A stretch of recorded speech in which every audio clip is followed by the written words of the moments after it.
Live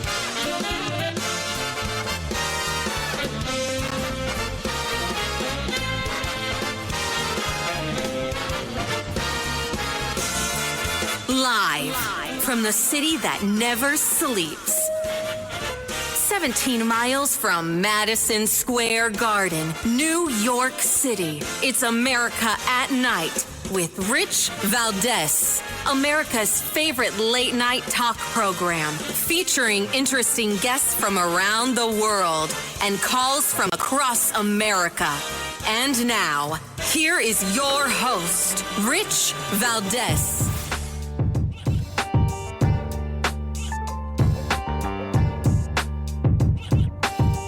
Hi there, good evening, and what's up, America? I am Rich Valdes, Valdes with an S, at Rich Valdes on all of the social media.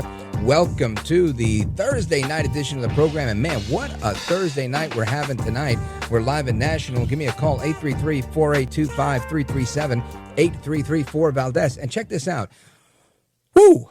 Man, I'm amped up. One, I'm on my second cup of coffee, and number two, I just saw really one of the best debates I've seen in a while. Now, it wasn't good from the sense of how it was moderated. Like usual, there was a pile-on. Curtis Sliwa was literally debating the three anchors that were moderating the debate and, had to take fire from the left and the right, from Mamdani and from Cuomo.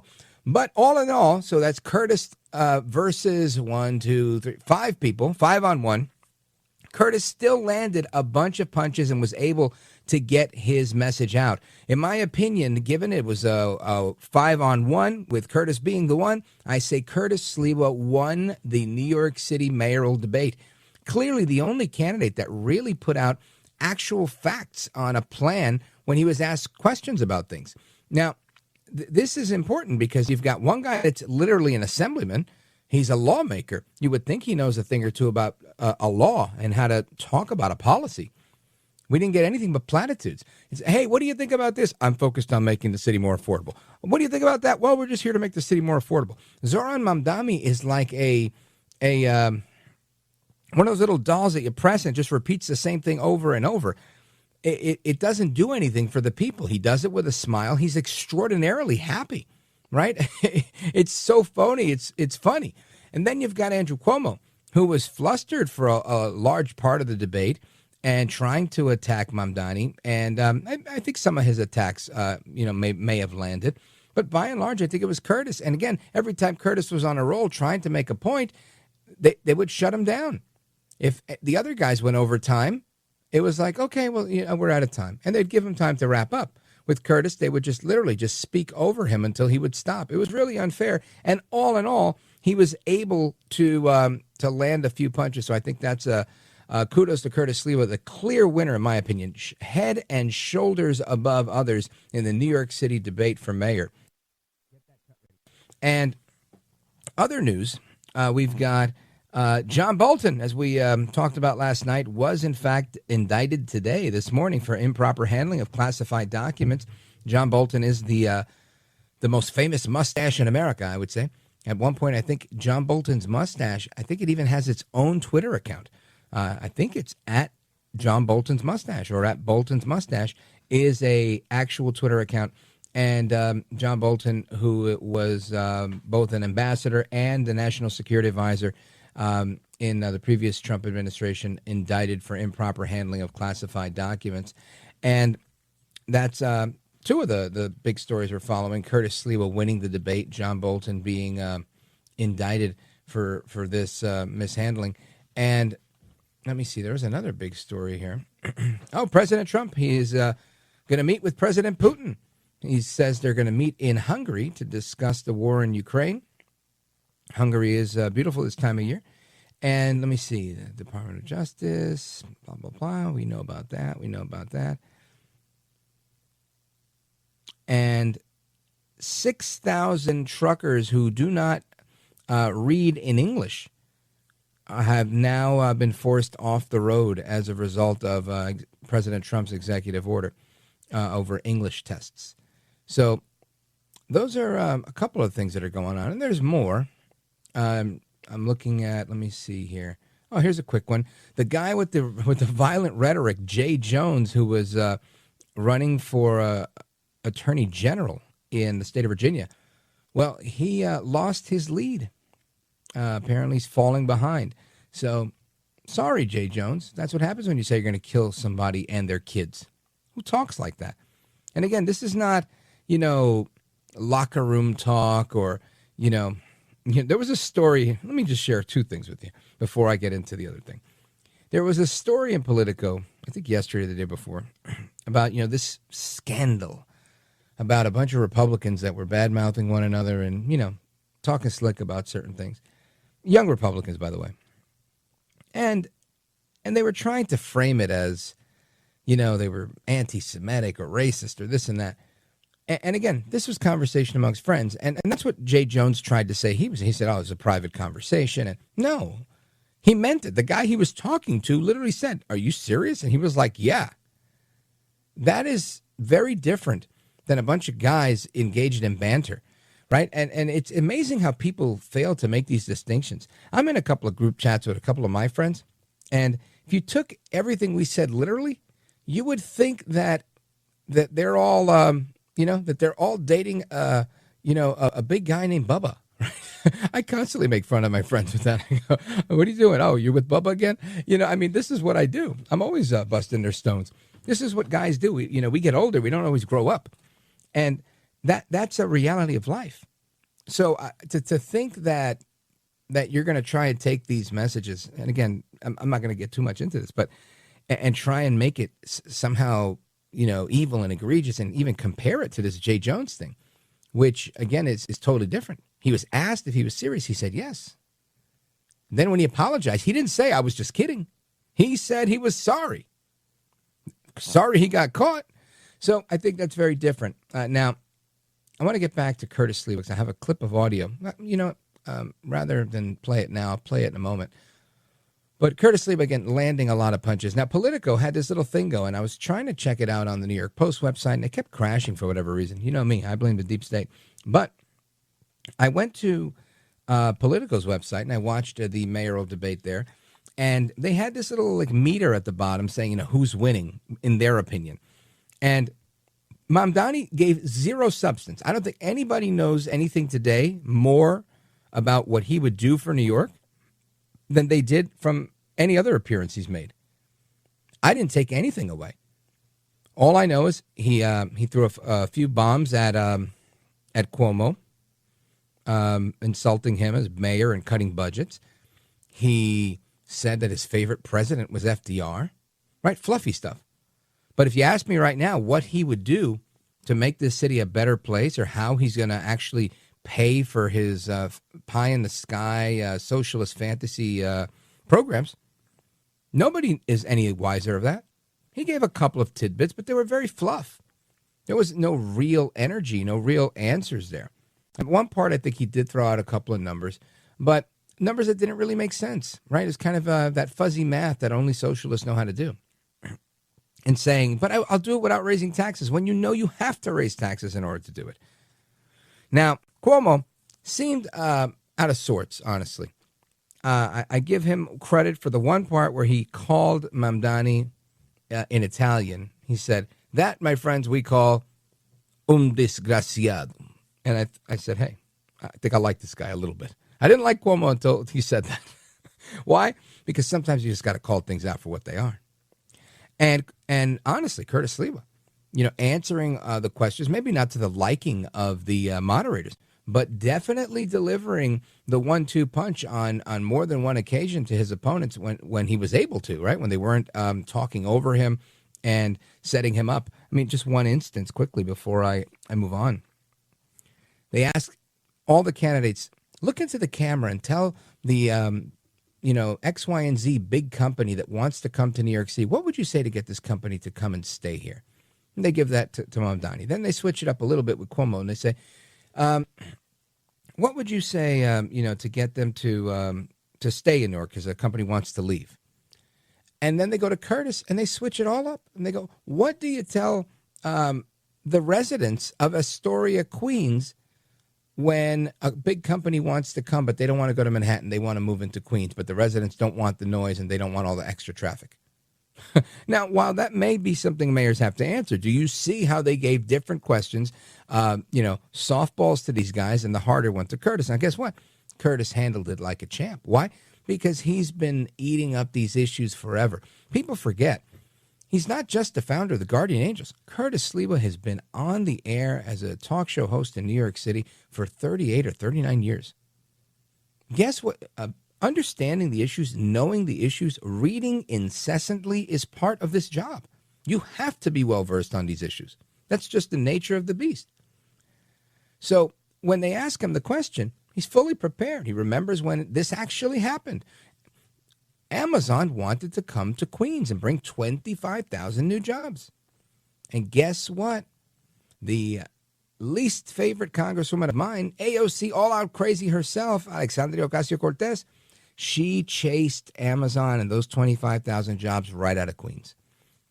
And he brought that up, and I'm glad that he did, because he showed, his intellectual prowess. He showed that he wasn't afraid, even though they were shushing him and trying to speak over him and giving him less time that they gave the other guys. And Curtis landed way more punches than the other guys did. And in my opinion, with more facts, with more solid background on the actual plan, what he would actually do, ranging from what he would do with emotionally disturbed persons and how he would handle not migrant shelters, homeless shelters, excuse me. I drew a blank for a second. To dealing with the police and how the police are the first responders, speaking from experience and decades on the street. So again, hands down, head and shoulders above the rest, Curtis Sliwa, in my opinion, the winner of the debate, gave the most information, the most people walked away from this debate tonight understanding what Curtis Sliwa thinks on these issues. People walked away from this debate looking at Andrew Cuomo saying, that's funny, you have a record indicating X, but you're saying Y. And people walked away from this debate tonight saying, Mamdani has a great dentist. This guy, what a killer smile he's got. I don't know anything better or more than I did yesterday. So not very good if you're trying to get to know Zoran Mamdani, which I think was his goal. He didn't want anybody to know who he really was. Anyway, we're going to discuss more on John Bolton in a little bit. We're going to talk about a bunch of things tonight, not the least of which is this federal indictment. I also want to talk about what's going on with the media, and not just the way they did Curtis Sliwa dirty, but the way they've been doing a lot of people dirty. There's a couple of town halls tonight as well, and we're going to talk about that as well. But straight ahead, New York City Councilman Frank Morano is giving his very first analysis to us live and national. Don't go anywhere. This is America at Night with Rich Valdes.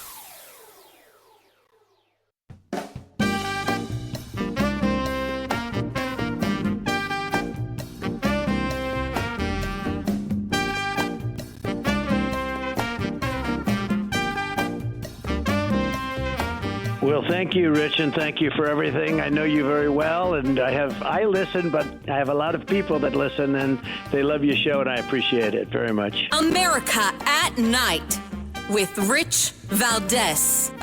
How do you assure New Yorkers that you'll be the mayor for all? Well, I've been there for all people in all times for 46 years as leader of the Guardian Angels here and around the world. Whether it is a religious violation of people's rights to worship as they choose in a mosque, in a church, in a synagogue, or a shul, whether it's because of racial identity. Remember, in the summer of 2020, Asians were under constant attack because of the lockdown and pandemic. I don't remember Governor Cuomo coming to their aid. You were the governor then. I was out there going into all the neighborhoods, Flushing, Bayside. We were in down in Bensonhurst. We were in Chinatown itself, where Asians were being attacked indiscriminately because they were thought to be carrying COVID. We protected them then. Governor, you were not there for them. De Blasio was not there for them. We understand hate. And in order to counteract hate, you have to get the community involved along with the police to protect people when they're under siege. Jews are under attack now more than ever before. And I don't believe either of you have the capabilities of protecting them with increased anti-Semitism. And there you have it. While Curtis was, again, doing what he had to do, it wasn't Mr. Sliwa were out of time. It was a constant trampling of every word until he was forced to stop talking. Everybody else, it was like they would just ease into, we have to move on. They got the white glove treatment. But all in all, Curtis, the winner, head and shoulders above the others, in my opinion. And I want to bring in New York City Councilman Frank Morano. Frank Morano was a raconteur extraordinaire from New York City, who's now in the city legislature, and he's with us now to give us some analysis. Frank, go for it.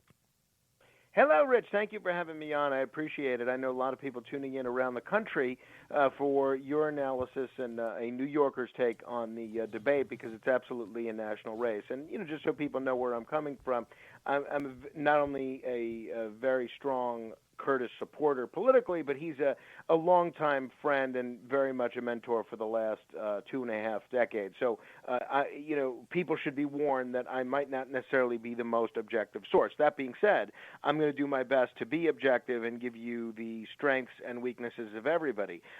It won't surprise you to find that Curtis and his presentation resonated the most with me, not just in terms of the ideas, most of which I agree with. Cuomo didn't offer any ideas, but just in terms of the way they spoke about New York, Cuomo to me comes across as a guy who once visited New York City. Yeah. Mamdani comes across as a guy that just moved to New York City. Yep. And Curtis and this has nothing to do with their opinions or their ideas. Curtis comes across as a guy that is an expert in every single aspect of New York City life. That was very evident. Now, overall, you're dealing with three candidates and three different realities. One, I agree with you. I don't think the moderators did Curtis any favors by asking him a question and then immediately talking over him. By the way, the person that when I tweeted something along those lines that agreed with me on Twitter was Nomiki Konst, who's Bill de Blasio's girlfriend. So it's not only right-wingers that saw Curtis as being mistreated by the moderators, but I think everybody saw what was plainly evident. But even with that, I thought the 2-hour format was interesting. It's a shame only an hour of it was on television and an hour was streaming, because I think a lot of the people that need to see this probably weren't tuning into the streaming. Curtis, I think, spoke to the New York City that's dealing with crime, quality of life issues, and the cost of living. Cuomo just comes across as a guy that's 10 years past his prime. He looked like a guy and sounded like a guy with this perpetual deer-in-the-headlights look who used to run New York but no longer understand it. Mamdani, I have to tell you, I got to give the devil his due. He comes across as polished, as energetic. In my opinion, his ideas belong in a classroom, not in a city hall budget meeting.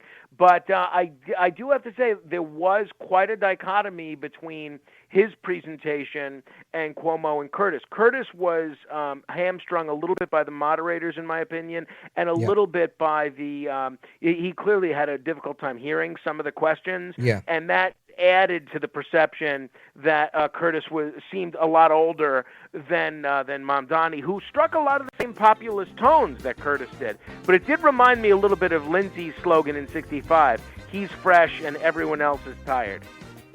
I love that. Frank, stand by. We're coming right back with you. Amigos, we're coming back with Frank Morano, New York City Councilman, and giving us some analysis, his first reaction to what's going on with this New York City mayor's debate. And I think people all over the place are watching this. So keep it locked right here. We're going to talk a little bit more about that straight ahead. I'm Rich Valdes.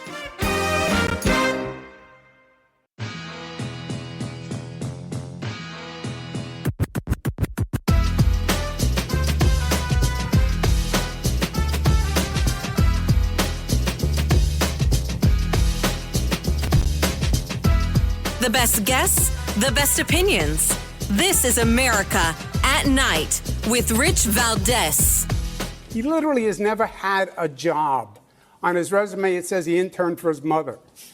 This is not a job for a first-timer. Any day, you could have a hurricane, you could have, God forbid, a 9/11, a health pandemic.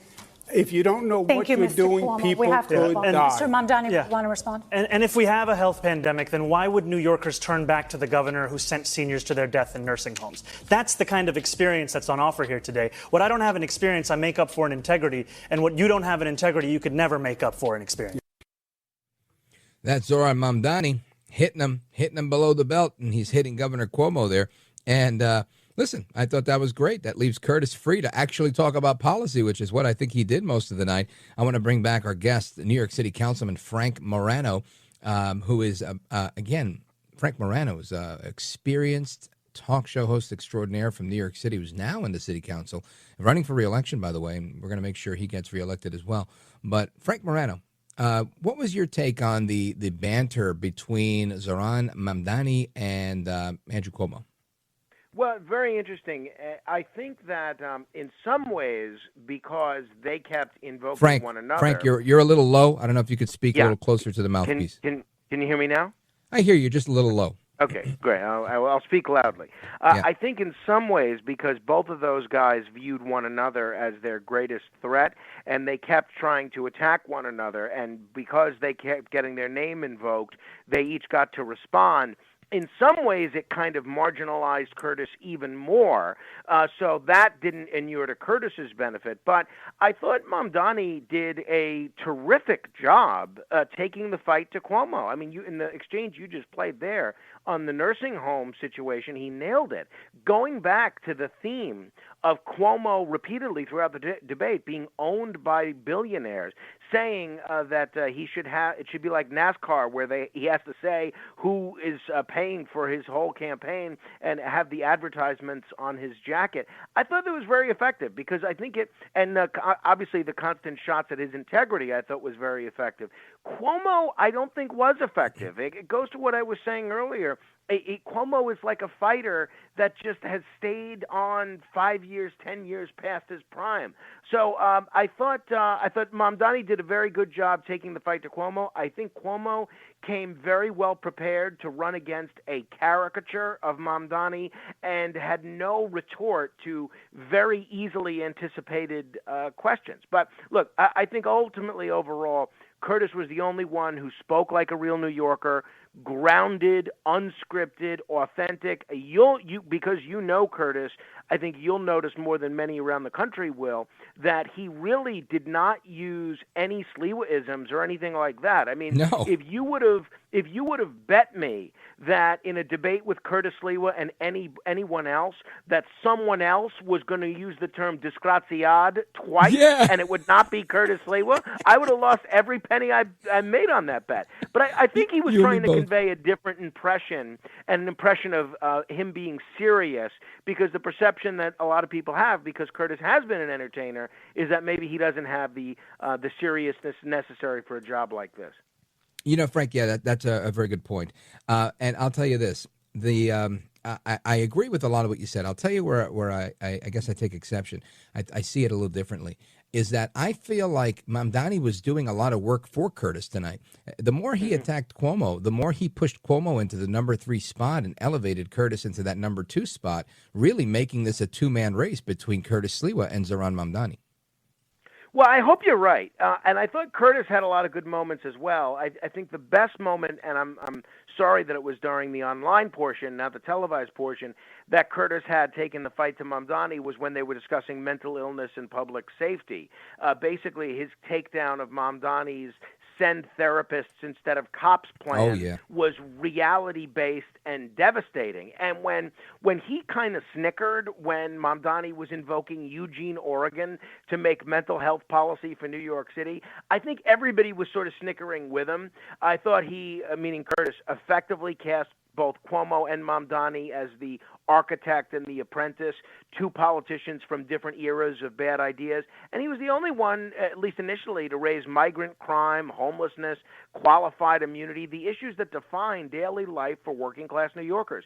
I thought his tone, very calm, very serious, very substantive, in some ways kind of very different from the Curtis Sliwa persona that a lot of viewers and radio listeners are familiar with. I thought that tone showed maturity and command, and I'm hoping that he'll be rewarded with a nice boost in the polls and a nice boost in terms of fundraising. We'll see. Now, again, I think there were moments where he looked tired and occasionally distracted. He missed a couple of cues on some questions. He was trying to answer Cuomo's question, and he missed the question about who was the best president. No, absolutely.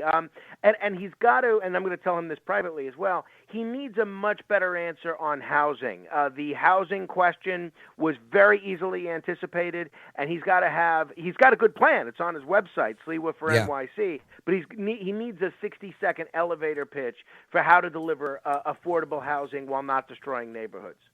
Well, and Frank, I agree with what you said there. I think there was moments where anybody with that much incoming fire, coming from one side, coming from the other, and then coming from all three moderators, kind of shushing you, doesn't allow you to be effective. But I want you to hear a moment where they were trying to challenge his chops as a manager. And I thought that was interesting because I see Curtis in a very different light, I guess, than they do. Listen to this cut from, I forget the woman from NBC, from Telemundo, but she asked a question about his lack of managerial experience. Listen to this. Host, you've been a well-known figure in New York City for decades, but you also lack substantial management experience. So how are you prepared to be the chief executive officer of New York City? You have 1 minute, Mr. Sliwa. First of all, I created the Guardian Angels to provide public safety in the subways and streets when government was incapable of doing so. I didn't do it to get a title or a paycheck. Secondarily, I don't declare myself to be all-knowing. I will hire the very brightest and best in their fields who have dedicated their lives to trying to improve the city of New York or the state or the federal government or the private sector. But what I will say is, thank God I'm not a professional politician. We have the architect and we have the apprentice of no cash bail, which has been a disaster. We have the architect and the apprentice here of Raise the Age. My own son was almost killed because of that in a gang attack. We have the architect and we have the apprentice of Close Rikers Island, which would just release criminals in the street. Thank God I'm not a professional politician, because they have helped create this crime crisis in the city that we face, and I will Thank you, Mr. Sliwa. So there you have him. I think, again, the media trying to set him up, because I felt like they made the questions a little bit more difficult for Curtis, but I guess appropriately so, because he was probably more qualified to answer them, Frank. Yeah, I don't know. I thought they asked each of them. I don't think they let any of them get away with too much, honestly. I think if I have one criticism of the moderators, it was how they handled equal time. And, whenever Curtis spoke, it seemed like they were just waiting for him to be done to go to the candidates that they really wanted to speak to. But I thought the actual questions were pretty fair. But so overall, I agree with you. I think Curtis was by far the most grounded and credible voice on the stage. I think, to broaden his appeal, he just needs to sharpen the presentation and show a little bit more executive poise in the next debate. Now, you compare that with Andrew Cuomo. He had a couple of moments, but really only a couple. His only solid moment was when he was warning about how raising taxes was going to cause people to move to Florida. And that line, I think, resonated because it's true.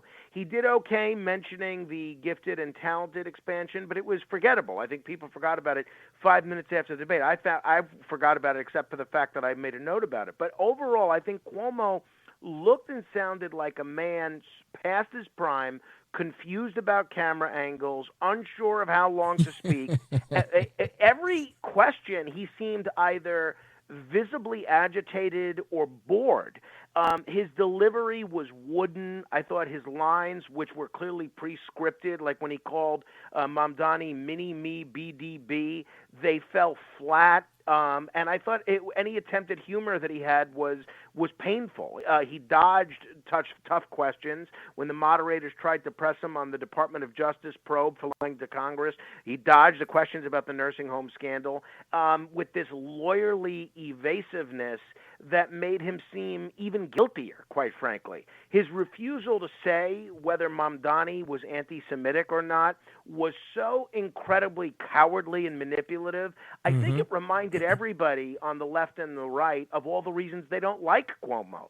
Instead of appearing polished, which he should have, as the guy with the most experience in elective office, he came across as, in my opinion, defensive, diminished, and totally out of touch. I thought Cuomo's performance overall reminded everyone why he's not in office anymore.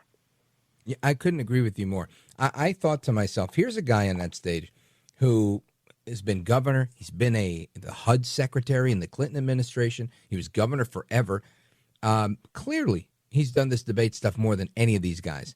And clearly, he was the only one. They were like, look in the camera and say whatever. And he was like, which camera? Which? Who? What? Who? Yeah, it was exactly. just like, did you just get here, sir? I couldn't believe it. Yeah, he came across. I tweeted, and I felt a little bit bad invoking one of these people because he's an American hero.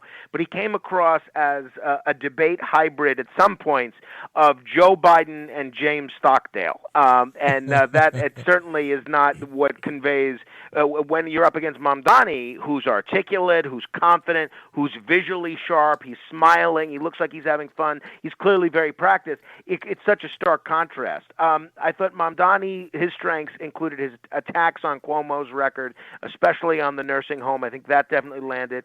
And I think his composure contrasted very nicely with Cuomo's crankiness. Now, on the other side, his ideas, free buses, higher taxes, social worker first policing, and this wildly unrealistic idea for, free everything would make the city much less safe and probably completely insolvent like we were in the 70s.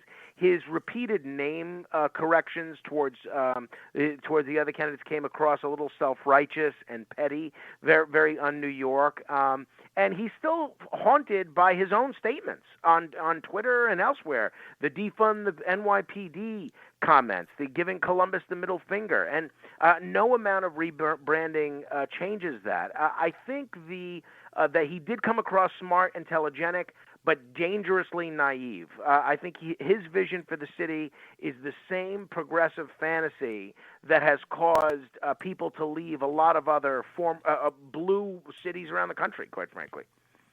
I think that's probably the sharpest part of this is that right there, that there seems to be a disconnect in people, at least in New York, realizing that New York is losing people and losing money.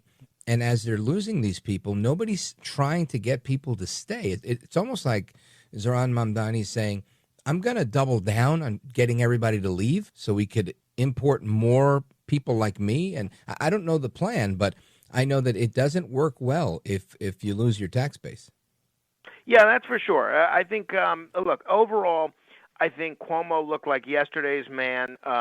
Curtis looked like today's New Yorker, flawed, imperfect, but real. And Mamdani, he has these ideas that might work in a textbook somewhere, but just don't work in reality. So, look, I think if people paid attention to the substance of what they were saying, I think Curtis wins far and away. I think Curtis's challenge electorally is because there's no ranked choice voting in the general election. You can't rank Curtis first and Cuomo second. Curtis's challenge electorally is to keep the Republicans on the reservation, because I've come across quite a few Republicans in recent weeks that have saying, I don't like Cuomo, but I can't have this communist get in. So even though Curtis is the candidate I prefer, I'm actually voting for Cuomo just to stop Mamdani. If even 20 or 30% of New York Republicans have that attitude, Curtis really has no hope to compete. He's got to, first and foremost, keep the Republicans on the reservation, and then pick up, the independents and sort of independent-minded Democrats that he can going forward. Frank, do you have a couple of minutes to stick with me to talk about that point specifically? About Sure, I'm all yours. I'm all yours, Rich. All right, so stick with me for a couple more minutes. Amigos, we're coming right back with New York City Councilman Frank Morano. This is America at Night with Rich Valdes. Call now, 833-4-VALDES. That's 833-482-5337. 833-4-VALDES. That's Valdes with an S.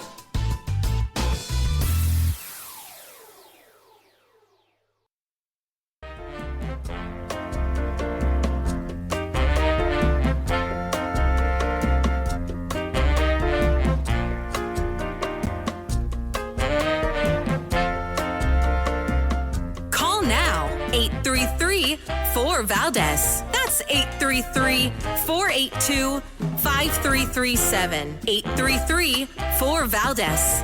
That's Valdes with an S. Why? Because I said to him, don't you dare, we don't need it, and he backed down, and he will again. So that proves a good relationship. Wait a second. The president is going to back down to you, Andrew Cuomo.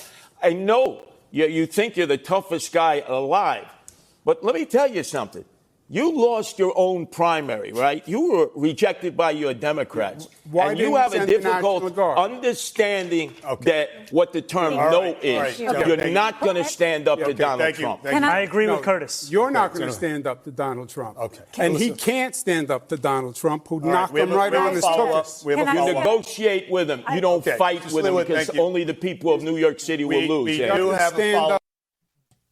I think Curtis Sliwa was very clear there. You negotiate with Donald Trump. Otherwise, the people of New York City lose. Mamdani's not going to be able to negotiate with Trump because Trump doesn't want to negotiate with him. And Andrew Cuomo is living with pie in the sky. I think he showed no type of strength here. And, you know, before the break, we were talking with New York City Councilman Frank Morano, and he made the comment that, and it's one I'm also sharing, and it's, believe it or not, one of the few things that actually gets under my skin is people asking Curtis Sliwa to drop out of this race so that we can hand the only Republicans asking the only Republican in the race to get out of the race to guarantee a victory of one of the other two Democrats. I think that's disgusting. I think it's anti-democratic. It's un-American. It's in effect, it's like a socialist idea. Frank Morano. Yeah, I mean, I agree with you. Look, on the one hand, I think we should have ranked choice voting in the general election just like we do for the primaries, because this way people wouldn't be forced to kind of bargain with their vote of which candidate they like the least. But on the other hand, the fact that there's no ranked choice voting in the general election and you just win with a plurality honestly gives Curtis and New York City Republicans the best chance they've had to elect a mayor in 20 years. Because if Cuomo and Mamdani split the Democratic vote, then Curtis can win with less than 50%. No Republican has had that luxury in decades. And the Republicans that are talking about voting for Cuomo or pressuring Curtis to get out of the race, if they have that same enthusiasm for rallying behind Curtis, then I think you'd see the equation of the two Democrats splitting the vote come to fruition. But I think, look, I think Cuomo, his record is just awful. He's not a solution to anything. I mean, to say that we're going to hand Cuomo the keys to Gracie Mansion because he's going to drive New York to hell at 35 miles per hour instead of 55 miles per hour, it's insane. It's insane. And at that point, if you're a Republican and you're going to vote for the guy that said America was never that great and signed cashless bail, Frank, one more thing I was going to say is that this, I think one of the outcomes of tonight, I believe, is going to be a renewed call for Cuomo to drop out because he's clearly the third wheel here. Either way, I got to stop here, Frank. Thank you for being here. You are a gentleman, a scholar, and a patriot, and I appreciate it. We got to do it again soon. Thank you for having me, Rich. I always love being on your show. Thank you to your audience as well. You do a great job. I hope they realize how lucky they are to have you. Oh, you're the man, brother. God bless you. And amigos, we're coming right back with your calls. Don't go anywhere. This is America at Night with Rich Valdes.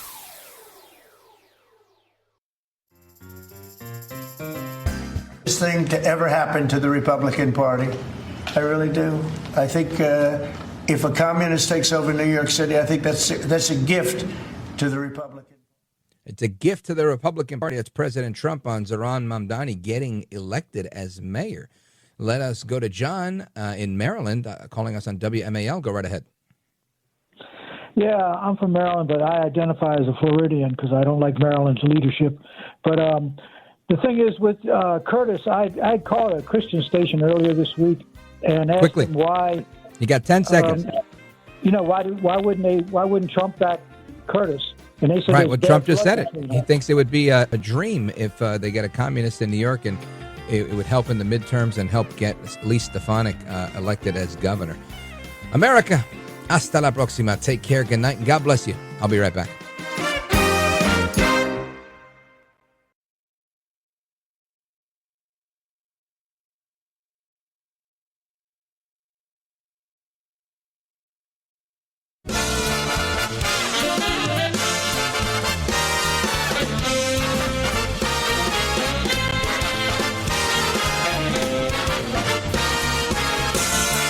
Live from the city that never sleeps. 17 miles from Madison Square Garden, New York City. It's America at Night with Rich Valdes, America's favorite late night talk program, featuring interesting guests from around the world and calls from across America. And now, here is your host, Rich Valdes.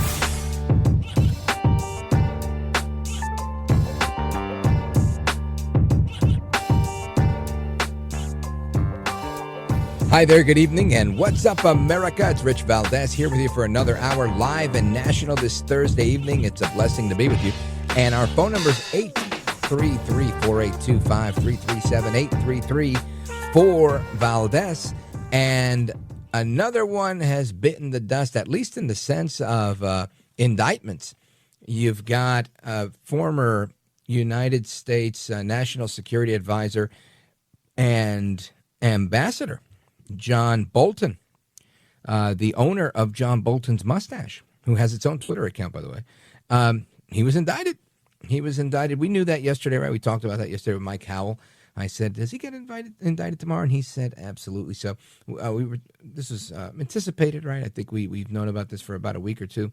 That's been widely reported. It was going to happen out of Virginia. And here we are, right? Promises made, promises kept. 18 counts of, I think it's mishandling classified information. I got to pull that up right in front of me again. But that's the case with Bolton. And I think this is an appropriate thing to do, right? When people make mistakes, you go after them. You don't overcharge them. You don't go after their lawyer. You don't go after their friends or family like they did to Trump, getting every last lawyer, right? Going after all the lawyers. Right? I mean, man, they went after Rudy Giuliani, America's mayor. Imagine that. Right? Imagine going after former New York City Mayor Rudy Giuliani because of his support of Donald Trump. Just imagine that. You don't have to imagine too much. It happened. Right? They raided his house. They took his electronics. They took his iPad. I mean, they really made a spectacle out of this. This is what they do. All because he makes the right choices. He does the right thing. By the way, Rudy Giuliani endorsing Curtis Sliwa for mayor. He's not the only New Yorker, right, who's done it. Who else? Sean Hannity endorsing Curtis Sliwa for mayor. Roger Stone endorsing Curtis Sliwa for mayor.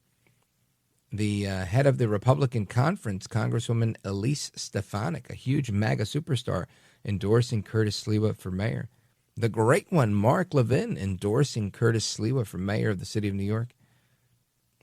Me, Rich Valdes, endorsing Curtis Sliwa for mayor of the city of New York. A lot of support for Curtis Sliwa, a lot of support in the Hispanic community.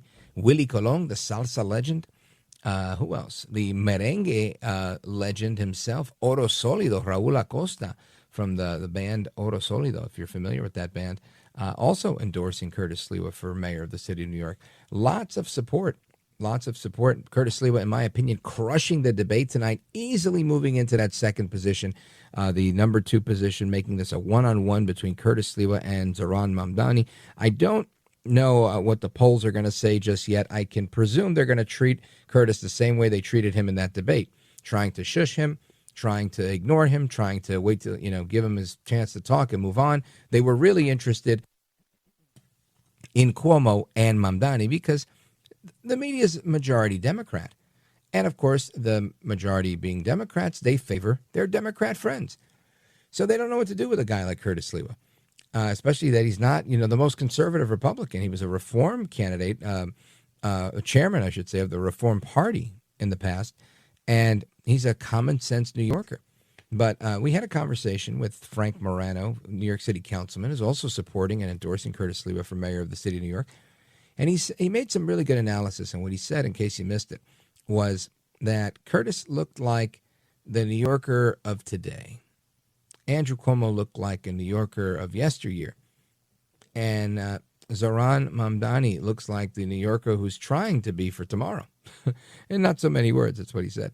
And I think Curtis said it best in the debate when he said that the two of them on the stage with him was the architect and the apprentice of no cash bail, pro-crime, progressive policies that coddle criminals and put them back on the streets. And that is as true as it gets, my friends. Anyway, I just wanted to mention that. I spent a good amount of time on that, and we'll continue to talk about that a little bit later. But again, big deal here. John Bolton indicted for his mishandling of classified documents. Apparently, he took some paperwork home in order to write a book. That's what we all do, right? When we have classified documents. At least, well, that's what he did. And I just thought that was very interesting. There was something else that I wanted to get into over here about Bolton. 18 counts. I know I mentioned that. There was something else on there, but I guess I'm drawing a blank on that. Either way, I want to get some of your thoughts as we work through the evening. I know there's a few people on hold. I'm going to get to you momentarily. I see we have calls from Virginia, from New Jersey, from Idaho, from Montana. Love our audience that is always so active in the evening, and we're definitely going to get to your calls. I want to also kind of give you a little foreshadowing on what we can expect tonight. We're going to have some conversation with a former United States attorney who's going to tell us a little bit about this Bolton indictment. We're also going to talk a little bit about the media and how they continue to do what they do. There's a couple of interesting town halls out there that are talking about a number of issues, and the ones that are doing well are trying to be balanced. The ones that are not, like MSNBC, which is now MS Now, they're falling by the wayside, in my opinion, because people aren't interested in one-sided attacks, right? This is why I'll give you my analysis, which may be on one side, but I will always give you what the other side is saying. And I've invited them on this program. I've invited Zohran Mamdani. I've had an open door for AOC. She can come on anytime, invitation or not, right? She can just show up. We'll stop the presses to talk to her. But it's not every day that you get people that want to come on, because a lot of times they just don't want to talk about the issues or get any pushback. They want to be able to just talk in a one-way type of environment. Less pushback, less scrutiny. What are you going to do? I can't do much with that. Anyway, amigos, lots more to discuss. Again, the phone number here, it is 833-482-5337. 833-4-Valdes. This is America at Night with Rich Valdes.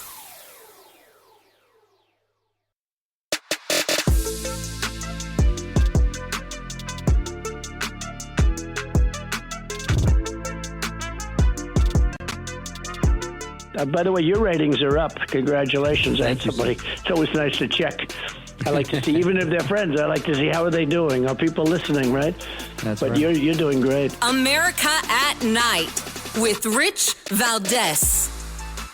All right, amigos, welcome back. Getting to your calls momentarily. Please bear with me. Something I want to get to is this reaction of the president, right? President Trump, Donaldus Magnus El Trompito, the 45th and 47th president of these United States. He weighed in on this John Bolton thing, and, you got to give him a lot of credit because he's running around the world trying to make peace wherever he can go, and announcing today that he's going to be meeting with Putin again to try and end the conflict in Ukraine now that we've, made some headway with getting the hostages back in in Gaza. And the news comes out that John Bolton was actually indicted. No more speculation. It's a real thing. And here's his response. John Bolton was just indicted by a grand jury in Maryland. Do you have a reaction to that? I didn't know that. You told me for the first time, but I think he's, a bad person. I think he's a bad guy. Yeah, he's a bad guy. It's too bad, but it's the way it goes. The case against him? That's the way it goes, right? That's the way it goes. Will I what? Have you reviewed the case against him? No, I haven't. But I just think he's a bad person. I wonder what he really feels. But earlier, by the way, I just want a quick correction on myself. I said the indictment came out of Virginia. I meant to say Maryland. So that was the case there. And I want to get to the nuts and bolts of it from somebody who was the United States attorney in both the criminal division as well as the civil division of the United States Department of Justice. John O'Connor is with us. He's been with us in the past. Very experienced trial lawyer, I think with over 70 trials under his belt. And John O'Connor, also the author of the book Postgate, How the Washington Post betrayed Deep Throat, covered up Watergate, and began today's partisan advocacy journalism. And if that's not a true statement, I don't know what is. John O'Connor, welcome back. Hey, good to be with you, Rich. Thank you, sir. Always a pleasure. And I want to get your take here, and take your time with it, because I know that there's a lot of people that are immediately pushing back on what I'm going to say is misinformation, or at least a smoke bomb from the other side, by saying that this is political retribution of Donald Trump, that he's going after his political enemies. And I have to say, I couldn't call it retribution when these things actually happen, number one. And number two, I don't see them doing to anybody what they did to Trump with overcharging and fabricating things and things beyond the statute of limitations. So tell us about the indictment into the former National Security Advisor. Well, this is a real good one. I mean, they got him dead to rights. I mean, they got the guy from the day before he was sworn in as National Security Advisor. They have him setting up, he and I think it's his wife and his daughter. There are two relatives. One is his wife. The other, I think, is his daughter. But he's planned this from the day he went into his job. And when you're National Security Advisor, you have direct contact with the president, and you have oversight of the National Security Council. And so you have access to the most secret stuff and the most vulnerable national security information you could possibly have. It is the one place where you have the most information, and it can be most detrimental to the United States if it ever gets out and into anybody else's hands. So what does he do? He plans on from day one, and this indictment is a speaking indictment that tells the story. It's a long one, and it's very detailed, and it talks about how from the very beginning he had this whole system set up where he would send things home, and on a non-protected, non-secure, various email accounts. He sent, in the year and a half he's National Security Advisor, he sent over 1,000 pages of confidential, top secret information.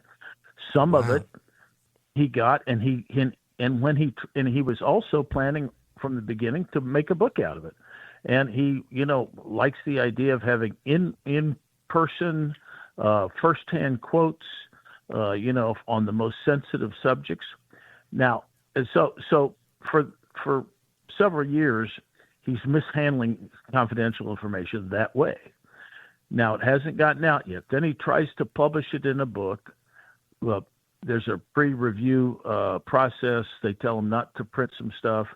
So the book has a lot of stuff missing from what he did. But then meanwhile, while this whole process is going on and he's going back and forth as to what he needs to take out of the book and puts in the book and so forth and so on, Iran hacks his computer and gets all this information. They've got it. And then Bolton has to tell the government that this happened, but doesn't quite tell them everything that happened. And So anyway, he has clearly mishandled confidential information. They have him dead, in my view. And from the beginning, he was planning on writing a book, and he made it so vulnerable with just basically non-protected, non-secure emails on, public systems, regular retail systems, whereas he had a secure, what they call a SCIF, a secure compartmentalized information, whatever it is, facility. And he doesn't use that. He uses his own computers because this is what he's going to do. He's keeping a diary and then to publish it. So I think they have him dead, and it's really terrible. And I don't think he's going to get much support. He's in Montgomery County in Maryland. It's got a heavy African American population. It's also got a sort of an affluent white population. It's a funny mix of folks, but I don't think he's going to get a great bit of sympathy there. He's not like so many people, like a guy like Comey, who can cast himself as a hero against Trump from the left. Bolton isn't. Bolton's a nasty guy. I mean, the left doesn't like him. He's always trashed Hillary. He trashes anybody who's not named John Bolton. So this is, of all the indictments, that's the best one. The Letitia James one is okay. She has a good chance of getting out of it. She can make up some stories, depends on the jury. But, that's a legitimate claim. It may not be a winner, but it's a legitimate indictment. The Comey thing never should have been brought, and I've written a piece on that. It's going to just backfire, make him into a hero. He's getting all the attention he wants. Comey should be indicted as part of a massive conspiracy on the Russiagate stuff. And that's what they should have done. They should have just kept their powder dry and gone after him along with John Brennan and so forth. So as I rank these things, Bolton's indictment is clearly something that should have happened. The Biden administration's Justice Department was investigating him, but because Bolton was going around on talk shows blasting Trump, Biden dropped the investigation. If he would have made sense for him. Yeah. Now, interestingly, from Bolton's point of view, if Biden would have indicted him, or Biden's people would have indicted him and then dismissed it, then you couldn't go after him again. Now, unfortunately, that didn't happen, and so now they can get him. And so I think that Bolton is in trouble here, and he's going to get, his comeuppance. Letitia James, I'm not so sure.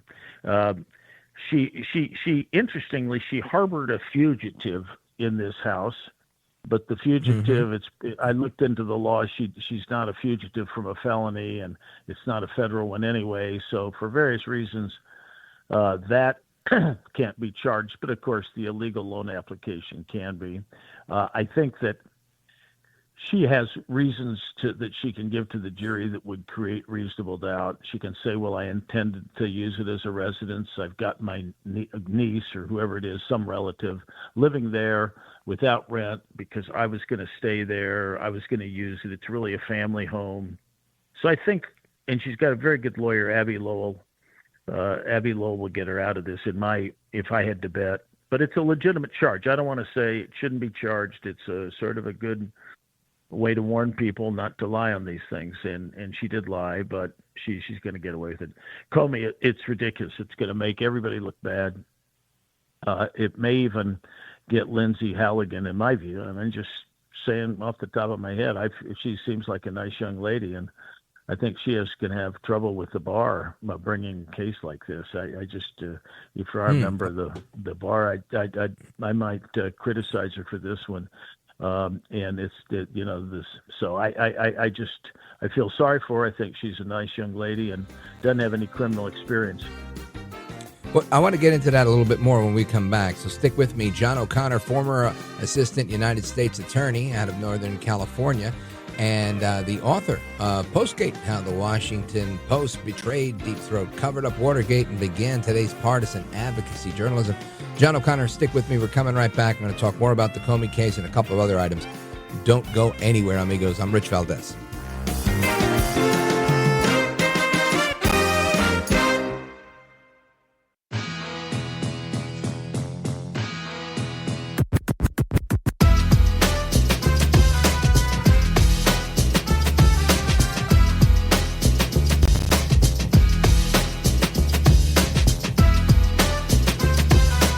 Look at Rich Valdes. He's now a radio host, and he's a great radio host. America at Night with Rich Valdes. Is this more about justice or is it about revenge? It's about justice, really. It's not revenge. It's about it's also about the fact that you can't let this go on. They are sick, radical left people, and they can't get away with it. And Comey was one of the people. He wasn't the biggest, but he's a dirty cop. He's always been a dirty cop. Everybody knew it. And it's, as far as the case is concerned, he gave an answer. It was a strong answer. He then verified it a couple of times because that was a very important answer. If he would have equivocated, if he would have been like a little bit less sure, that would have been very bad for him. So he gave an answer. The only problem is for him, he didn't think it'd be caught, and he got caught. All right, that is President Trump reacting to the Comey indictment, giving his feedback there.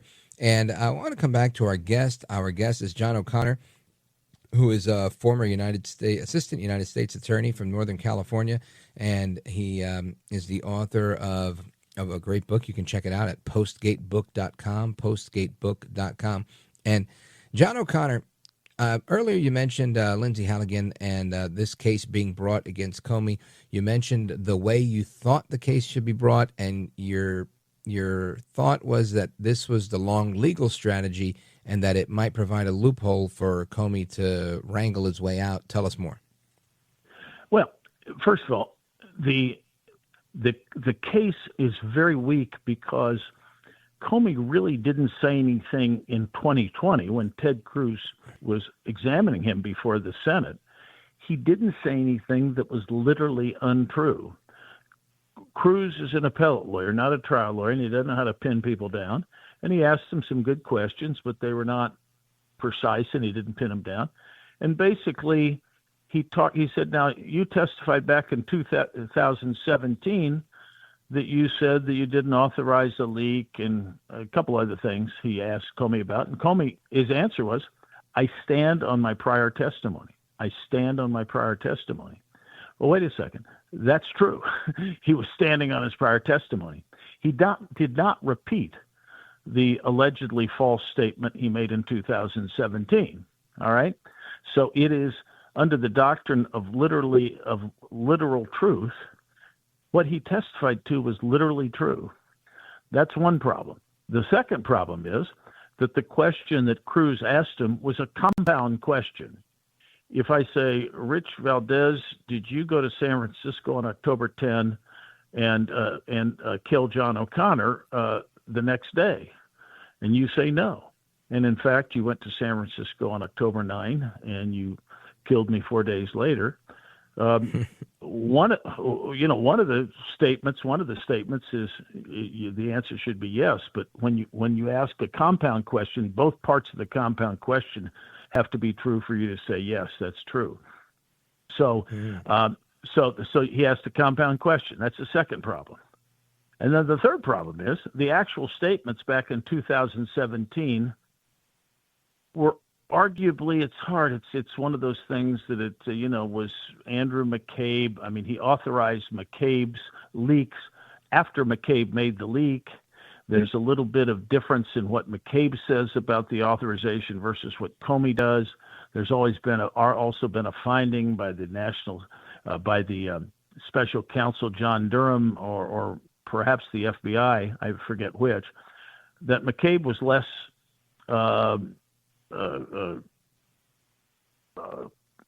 what do I want to say, less competent in his testimony and less believable and less credible than was Comey.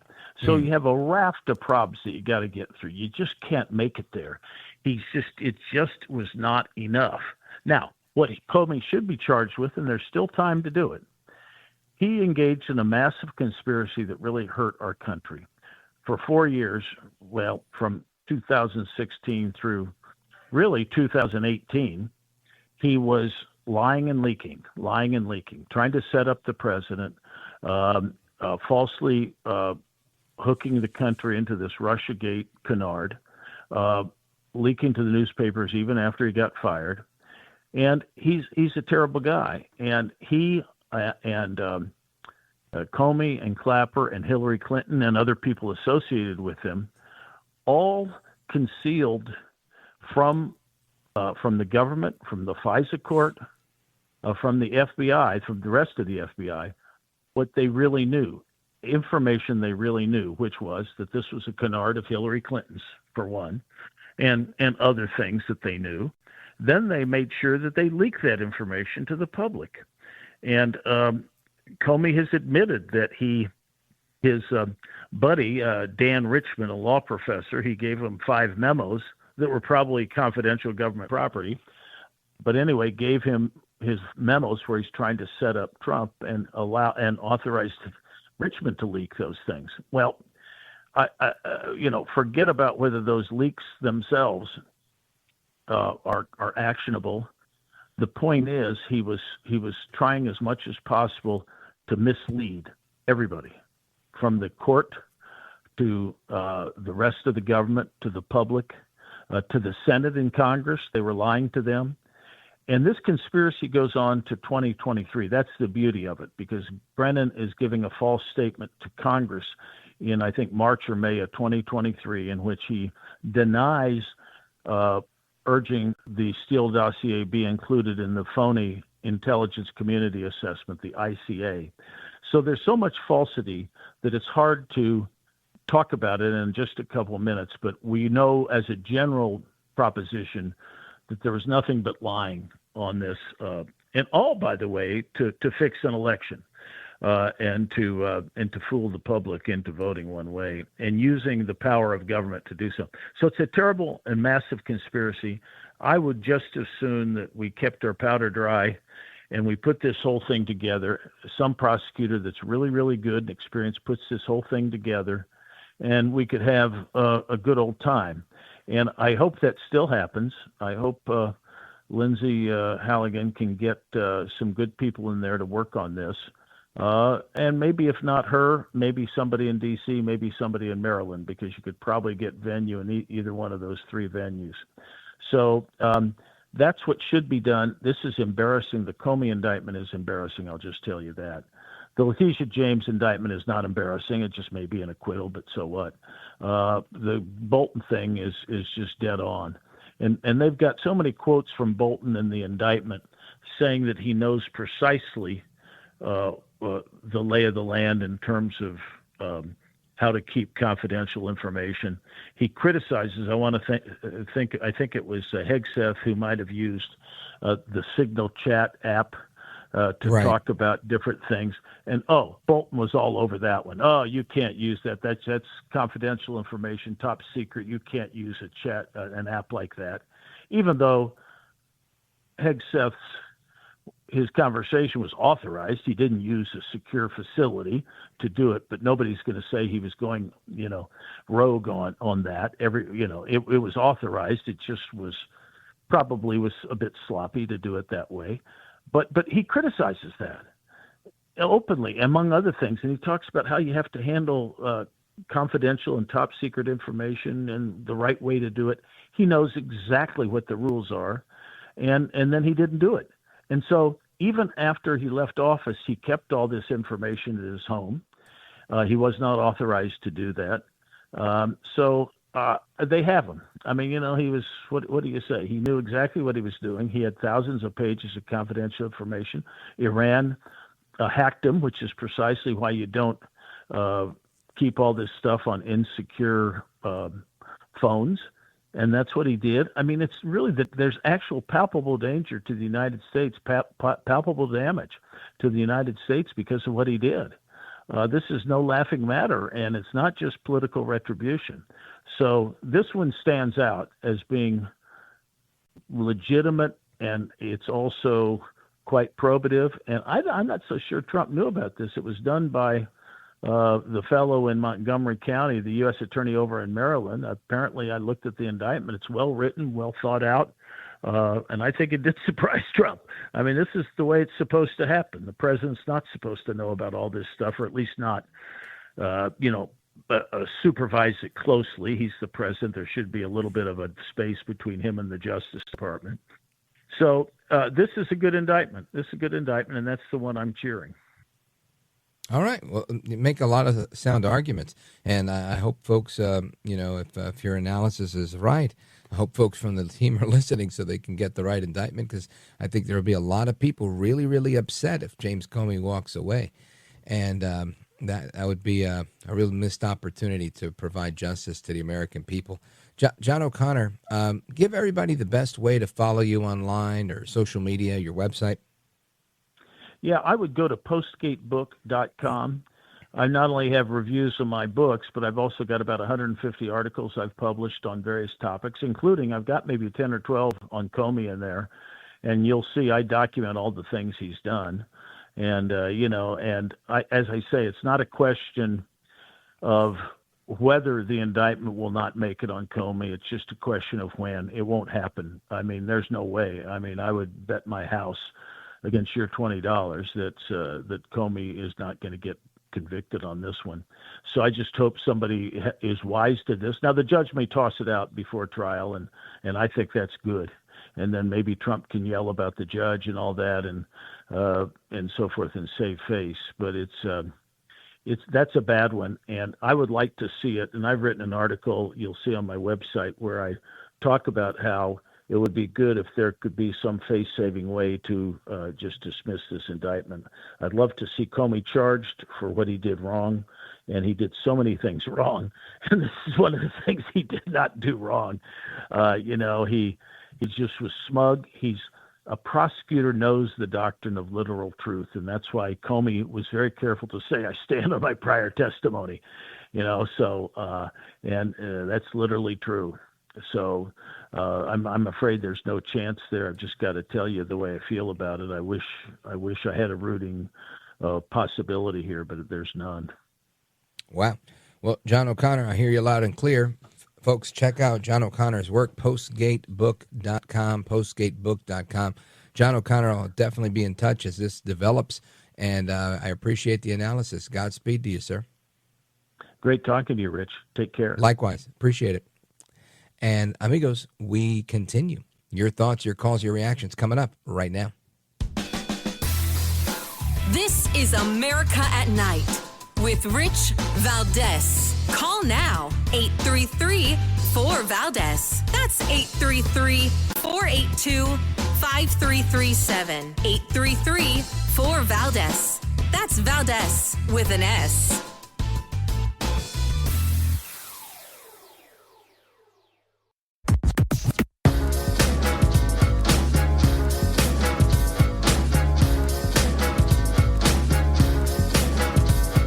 America at Night with Rich Valdes. Do you believe President Trump deserves credit for that? Well, I find there have been several ceasefire announcements and developments that have happened over the past 2 years. I think that the release of the hostages is a tremendous accomplishment, and it is providing so much healing to so many people, Israelis and Palestinians, and it is a profound and important moment in this conflict. I also think that as President Trump was on the plane back to the United States, there's already indications and questions about whether this ceasefire will hold. And I pray that it does for everyone's benefit. I pray that it does. But I do believe we need to see if it holds. I don't believe that there's been a history of fidelity to these agreements, and so I think we have to ensure that that we will see the terms held to. But do you give him credit? Do you give him credit though for getting to this point where it did get those 20 hostages back home with their families? In this particular development, yes, but we also know that President Trump was an obstacle to peace previously as well. That's AOC at the CNN town hall, and we're going to talk about those in a little bit, about these town halls and how effective they've been. But AOC, yeah, peace is good, Trump is bad, but Trump made the peace. Doesn't matter, he was bad in the past.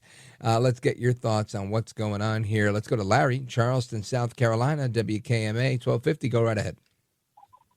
Okay, is it me? I hope so. Is it me? Okay, great. It's WTMA, but that's wonderful. okay.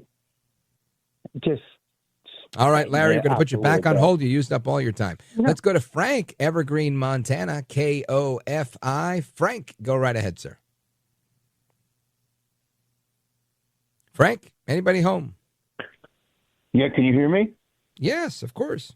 Oh, okay, yes. I'm going to say in the last 5 days, or 5 days ago, Trump showed good judgment with his personal position and got a COVID shot and a seasonal, it was a booster shot, and along with his seasonal flu shot, despite his anti-vax cabinet, Dr. Oz, who got his start with Oprah Winfrey show, and and of course that weirdo JFK Jr. I mean, he's anti-vax all the way, but of course he's backpedaling a little bit now on the measles and everything. So maybe people are going to wake up just like Trump and realize that these are good COVID shots are necessary.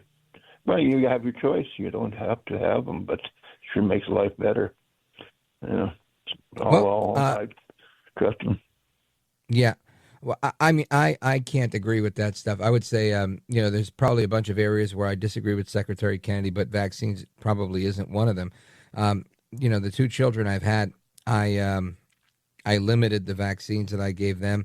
And if I had children today, I'd probably be even more hardline on being anti-vax. And I don't consider myself anti-vax, but I think I might be moving forward, because there's so much we've learned, in particular with this COVID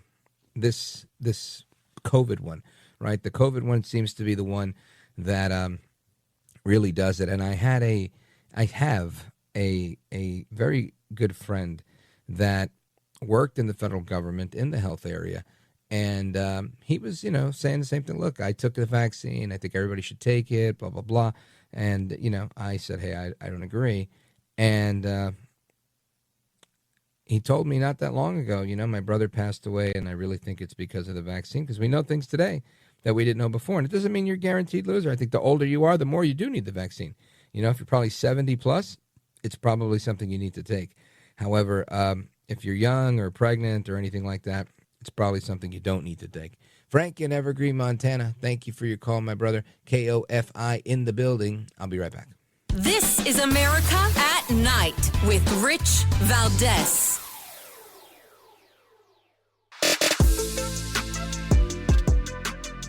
Shutting the government is really what the Democratic Party wants to do. And I follow country, then party. And it's the wrong thing for the country in a period of chaos. I refuse to vote to shut our government down. I absolutely would love to have...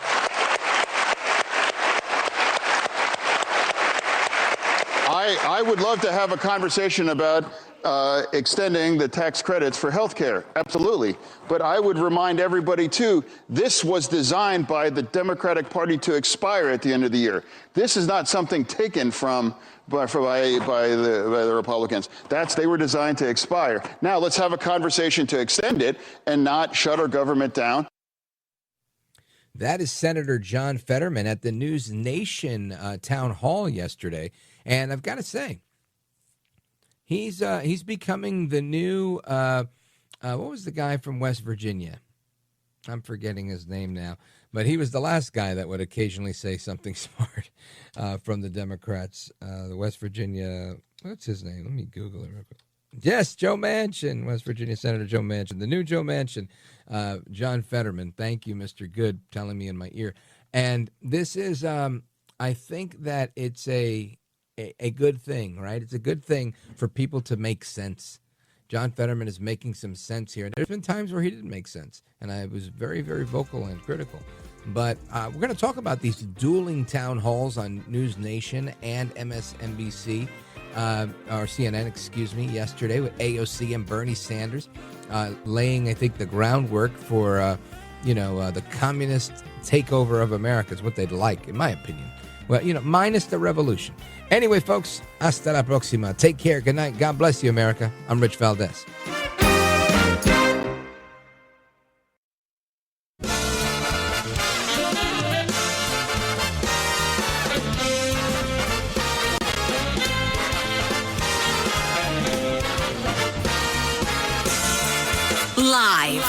from the city that never sleeps. 17 miles from Madison Square Garden, New York City. It's America at Night with Rich Valdes, America's favorite late night talk program, featuring interesting guests from around the world and calls from across America. And now, here is your host, Rich Valdes.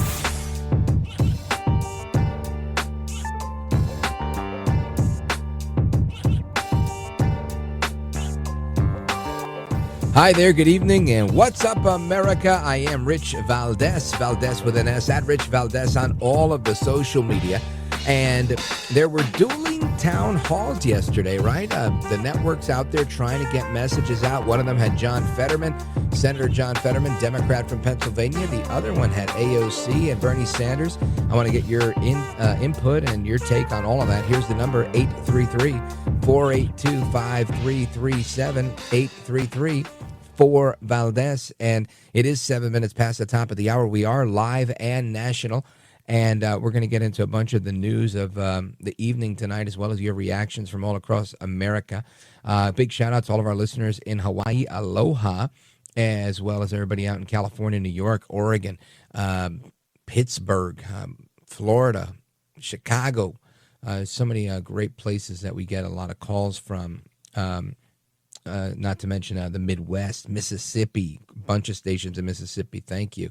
And I want to direct your attention to a clip of audio that I have here. Because, again, like I said, there's a bunch of town hall activity yesterday. And one of the clips, let me see if I find it real quick here. This one right here. The Senator John Fetterman talking about why he believes that extremism isn't helping the Democrat Party. Listen to this, cut number 5, John Fetterman. Go right ahead. And now a lot of the things, the extremism that people turned their back in 24, and that's how we kind of came up short.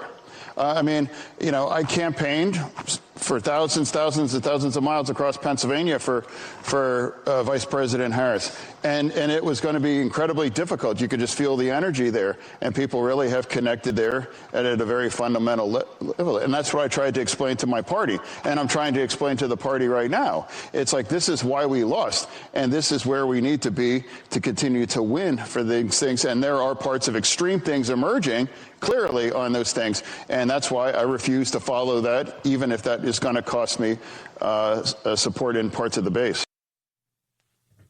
So that, again, Senator John Fetterman saying it's extremism. Now, this extremism is what we're talking about. It's what AOC talks about. It's what Bernie Sanders talks about. It's what their latest protege, the newest squad member who wants to be mayor of the city of New York, Zohran Mamdani, is talking about. By the way, Zohran Mamdani was at the debate this evening, debating Andrew Cuomo, the former governor of New York, and Curtis Sliwa, founder of the Guardian Angels, and the only Republican candidate for mayor in the city of New York.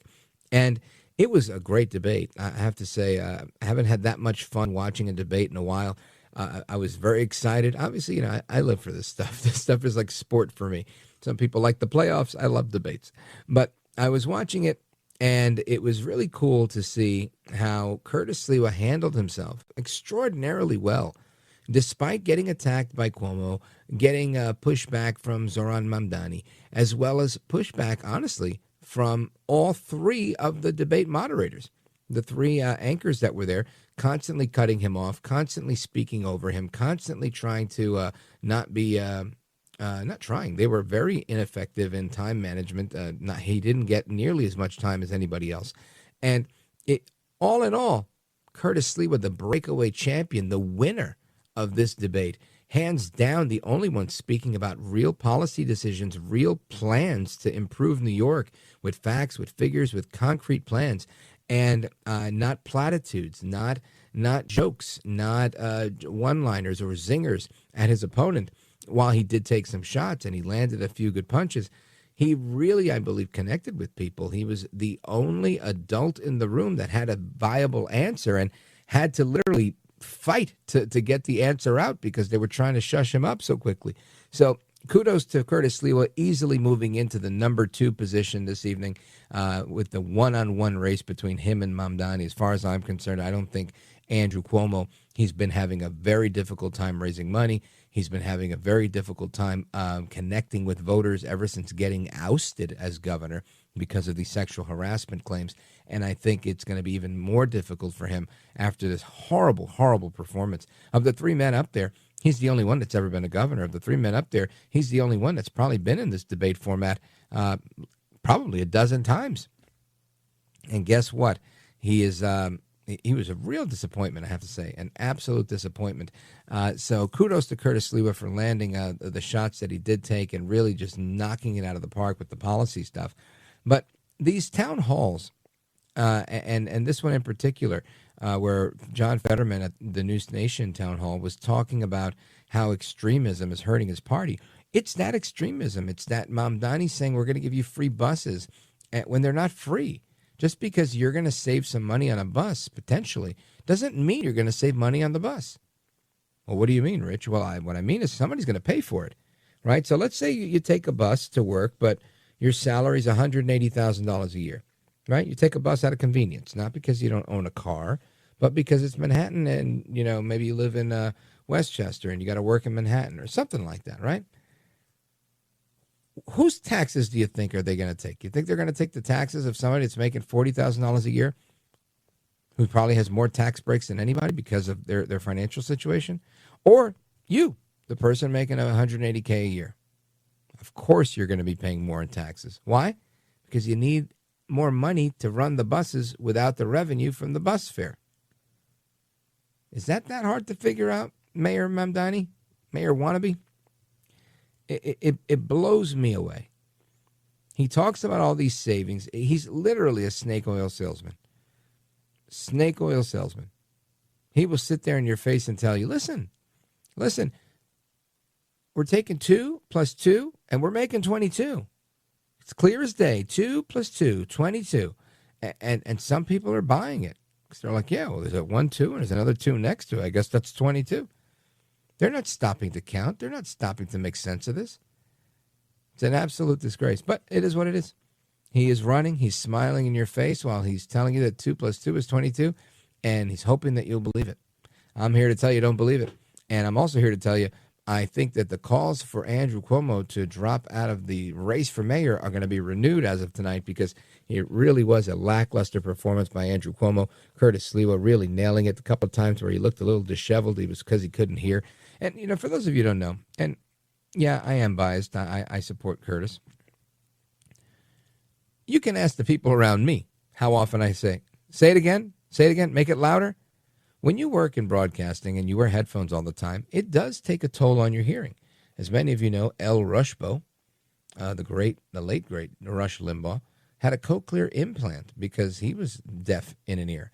And this is a real thing, and I try to keep my levels low because I'm young and I hope to have a long, storied career in broadcasting, and I don't want to mess up my hearing or my ears. But that's a reality. And in a couple of moments where Curtis was, you know, kind of cupping his ear to try and hear what they were saying, you know, I think the initial reaction from some critics is going to be to say he didn't know what he was talking about. He seemed unprepared. It's really, he didn't hear. It's that simple. The other ones didn't know. I was the governor and I'm fantastic. Didn't know which camera to look in. It's the one with the red light on top, genius, in case you've never been in a TV studio before, being governor and all. I mean, just absolute, really, a loss, a disgrace for the Democrat Party. I think Fetterman is right. It's this extremism that is hurting their party. AOC, Andrew Cuomo, his brother Chris Cuomo, gave a big tirade the other day. It was very, very popular on social media, where he was talking about how AOC is destroying the party, the Democrat Party. And I have to say, I think I agree with him. And to that end, we need 10 more AOCs to bring this party down. I mean, I don't want to see them elected, but hey, let them do what they got to do from the outside. Of course, I'm being facetious. That's tongue in cheek. But I really want to talk about debates, the town halls. And we could talk about the debate as well with you. And when you call in, 833-482-5337. But in particular, I want to talk about these dueling debates, the one on NewsNation, the one on CNN, the one featuring AOC and Bernie Sanders, and the other featuring Senator John Fetterman, and all of the back and forth that we saw from these debates, because there was just so much material there. I'd hate for it to go to waste. So keep it locked right here. We're coming right back with Curtis Houck from newsbusters.org. Don't go anywhere. This is America at Night with Rich Valdes.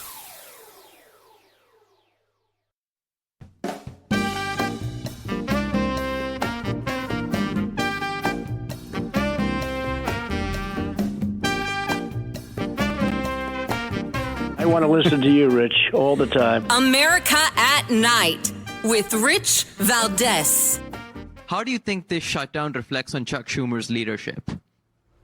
Well, I think it reflects more on Mike Johnson's leadership and President Trump's leadership.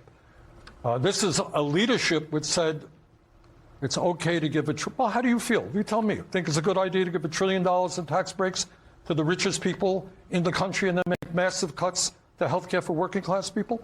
I think Chuck Schumer has voted for continuing resolutions 13 times in the last 4 years, and he has the opportunity to vote for one again, but he's refusing to come to the table. I think, look, as I have said,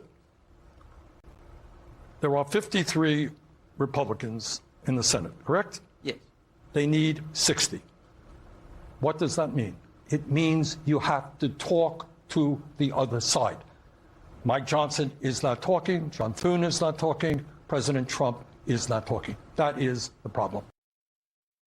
So Senator Bernie Sanders on a town hall yesterday with AOC all-out crazy Alexandria Ocasio-Cortez, and they were talking about shutdowns. That was an audience question there regarding the shutdown, and Senator Sanders trying to flip it on this guy who was very well prepared with the facts in his pocket about the 13 resolutions CRs that Chuck Schumer has voted for in the past. And I want to get some in-depth analysis on this, because it's not just these issues and it's not just the CNN town hall, but NewsNation also held a town hall with John Fetterman, Senator John Fetterman from Pennsylvania. And I think that it's just an interesting thing. I didn't see anybody inviting President Trump anywhere, but at least Fetterman was a little bit more fair than AOC and Bernie Sanders, who, if they have their way, they're trying to pave the way for Zohran Mamdani in New York City. But I want to get to these the media perspective on these town halls from our guest. Curtis Houck is our guest. He's with us tonight. He is the managing editor over at NewsBusters, which is part of the Media Research Center, and he's with us live. Curtis Houck, welcome back. Hey, good to be with you, Rich. Yes, sir. So talk to me. The NewsNation town hall, the CNN town hall, the shakeup at MSNBC, which I think is now called MS Now. We'll get into that in a little bit. But let's start off with this clip we heard and the town hall that CNN put on. Your reaction? Well, the CNN town hall, I mean, these two just ran roughshod over Caitlin Collins. I mean, the questions, were half decent from members of the audience, but we go back to one of the other times Caitlin Collins did a town hall with President Trump 2 years ago. And our Bill D'Agostino crunched the numbers and found that she interrupted him in that time 113 times versus these two 9 times. And I would venture to say that there were probably more interruptions between the two of them trying to finish each other's sentences. It was, former conservative reporter Caitlin Collins was not interested in giving these two a hard time. It was, as our Jorge Bonilla put it in his wrap-up afterward, an infomercial for socialism in America, and she was the facilitator. It ended with like a 5-minute monologue between the two of them. Like, Caitlin Collins was just not present, not at all, not there. It'll be more remembered for AOC's comments claiming Deloitte is why rivers caught fire and air that is drinkable. That is so wild that these claims carry water with their base, but they do, Curtis Houck. And I find that remarkable. Talk to me about the wisdom in this strategy? Because Fetterman says this radicalism isn't the way to go. No, exactly. And, I will say that NewsNation, though, as I wrote in my write-up, I took that one on for NewsBusters. It was insightful. It was balanced. And it was not only twice as long, it had people across the spectrum. It had Fetterman, but then it had Tom Homan on. It had Tom Homan on, but then it had Joe Manchin on. And then it went to Jim Jordan and Madeline Bean and Ro Khanna and Andrew Colvett from Turning Point USA and this little child from Midas Touch. It ended with, a Democratic strategist who worked for Barack Obama and Congressman Burchett. It was just so refreshing from that perspective. Americans actually talking to each other, engaging in rigorous debate. I mean, the Midas Touch kid was the only one who really ruined it. But, again, you look at the contrast to AOC and Bernie Sanders, no news was really made from that town hall, other than maybe the nervous laugh and looks when Caitlin Collins asked about, Republicans are saying, Schumer's shutting down the government because he wants to avoid a primary challenge from you.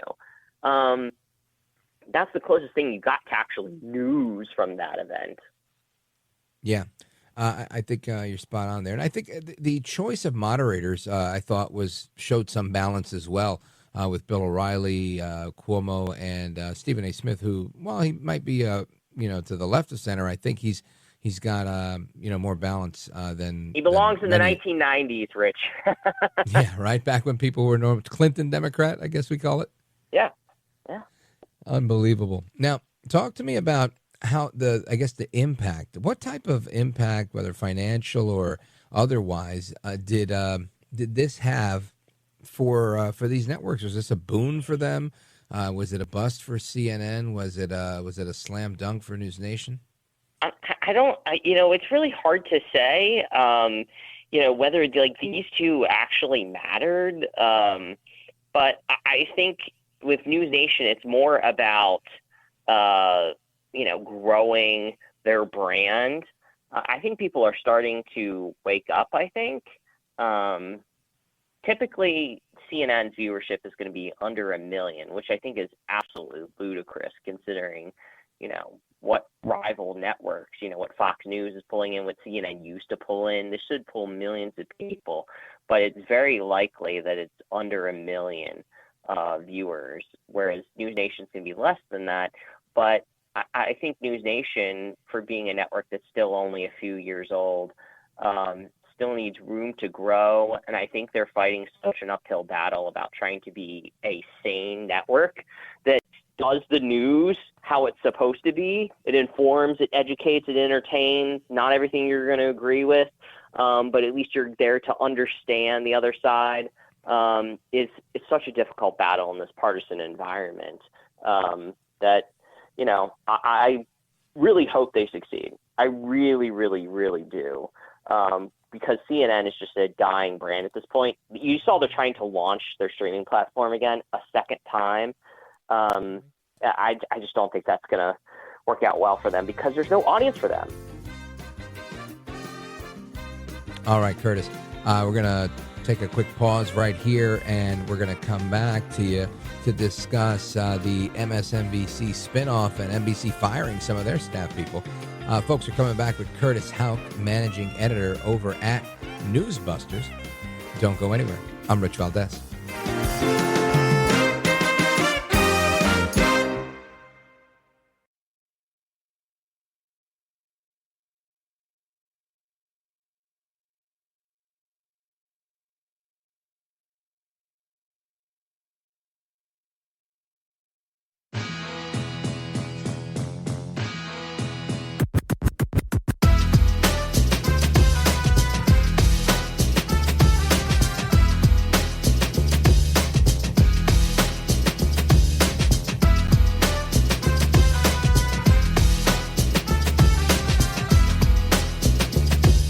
Voted best head of hair in live late night radio 6 years in a row. It's Rich Valdes.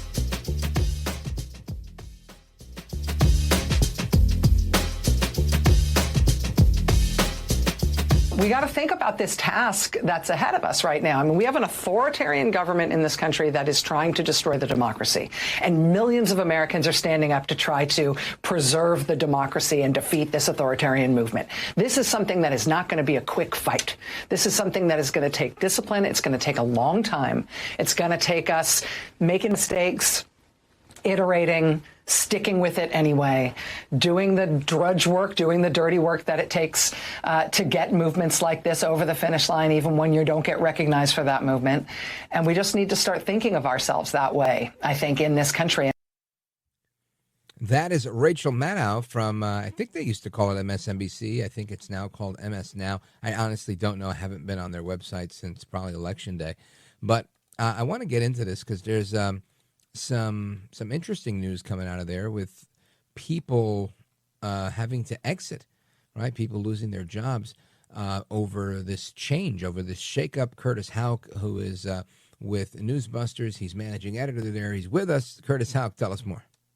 Yeah, well, this one's interesting. Okay, so it's part of the spinoff.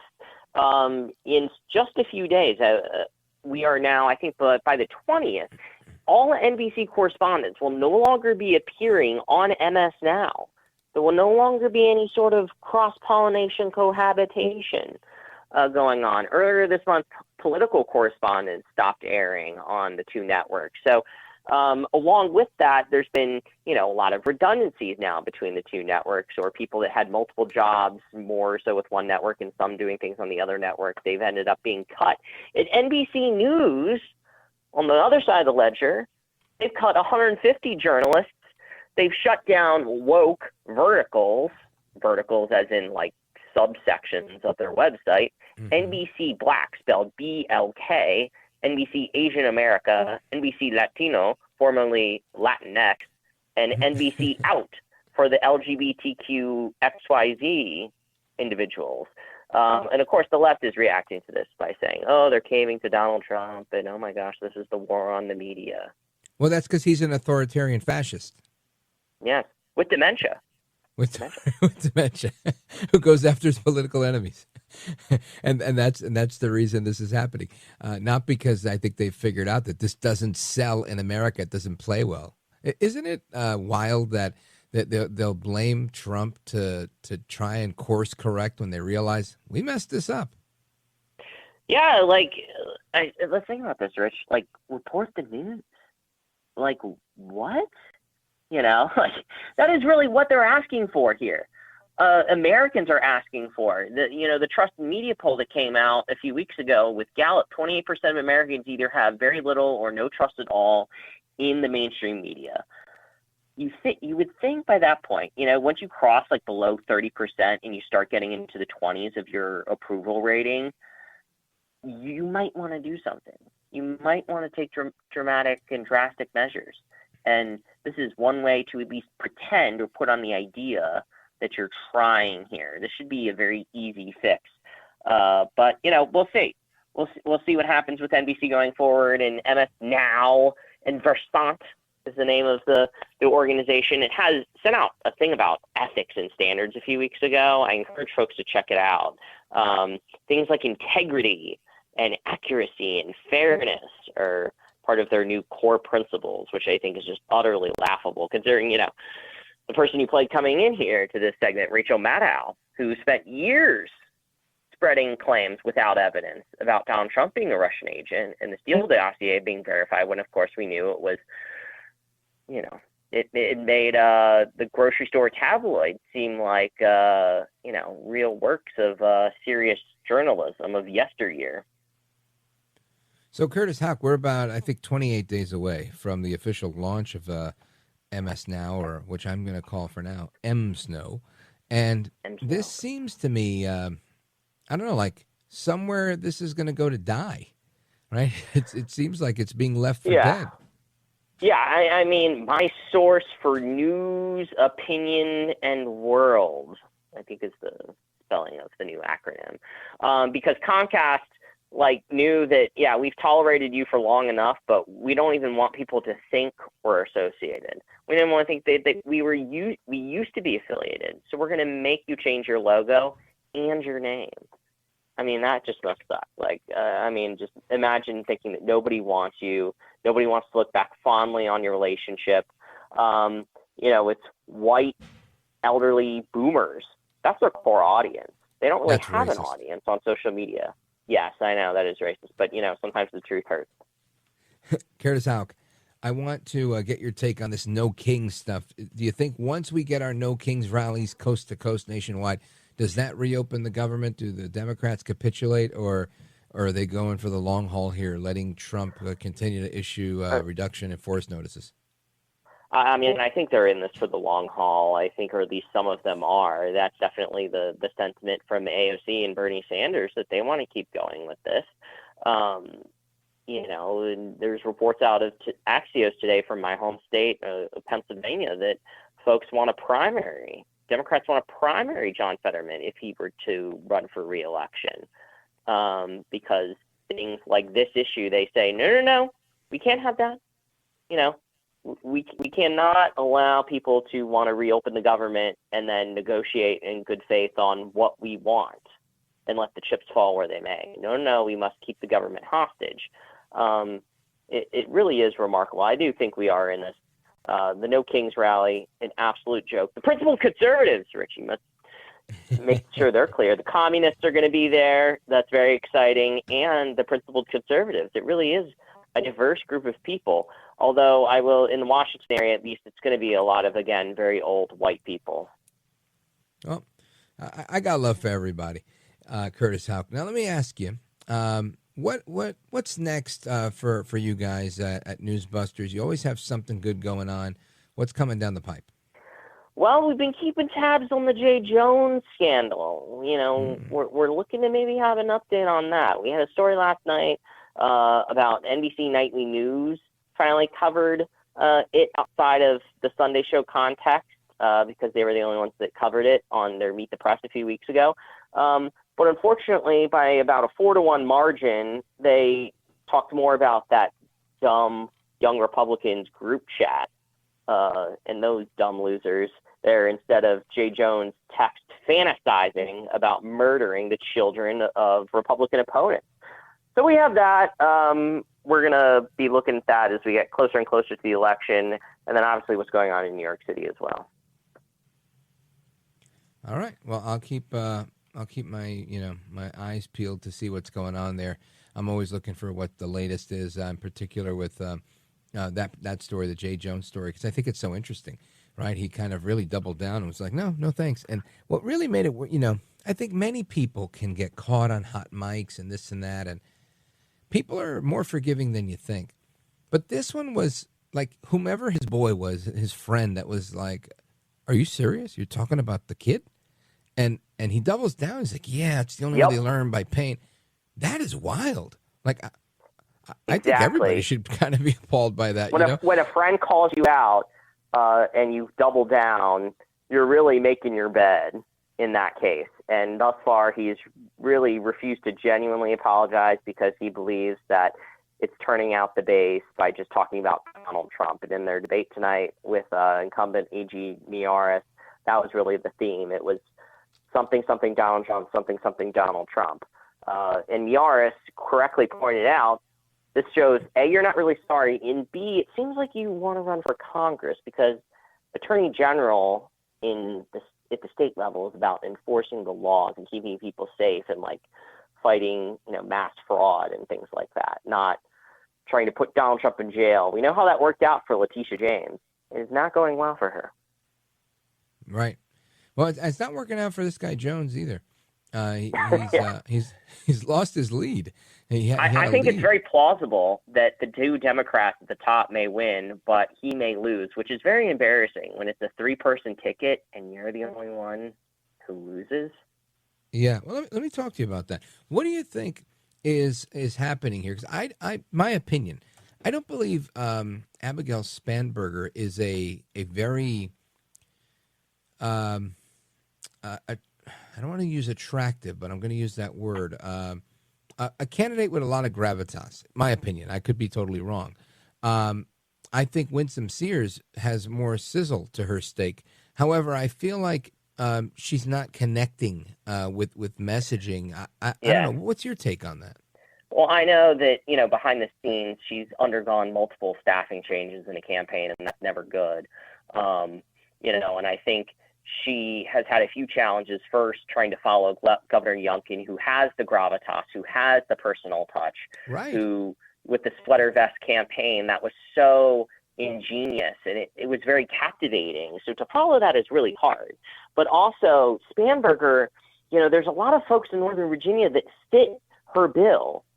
Worked in the intelligence community, are partisan, but they claim and they say that they're moderate, but their voting record doesn't necessarily reflect that. They talk of, she is one of her ads that just drives me up a wall, that she says, I want to get politics out of schools, which is absolutely ludicrous. She refuses to address the fact that, there are people who are pretending to be boys going into girls' locker rooms in schools. And if you complain about it, you're going to basically be written up about. The school's going to try to make your life difficult. That's really where we're headed. And she's talking about abortion all the time. But I think she's at this point trying to turn up the vote in Northern Virginia and, in the Tidewater region to a lesser extent than the Richmond suburbs, but mostly Northern Virginia. And unfortunately, just like in other states like New York, if you get the dark blue areas to turn out, you really have to make the rest of the state solid red to make anything happen. Yeah, makes sense. Curtis Houck, thanks for being here, brother. You're a gentleman, a scholar, and a patriot. I appreciate it. Check him out at newsbusters.org. Thank you, Curtis. Absolutely. And check out, we're taping an interview set for next week with FCC Chairman Brendan Carr. I forgot to mention that one. So that'll definitely make some news. Definitely. We'll make sure to remind people to check it out. Curtis Houck, everybody. And amigos, your thoughts, your calls, your reactions, and so much more straight ahead. This is America at Night with Rich Valdes. Call now, 833-4-VALDES. That's 833-482-5337. 833-4-VALDES. That's Valdes with an S.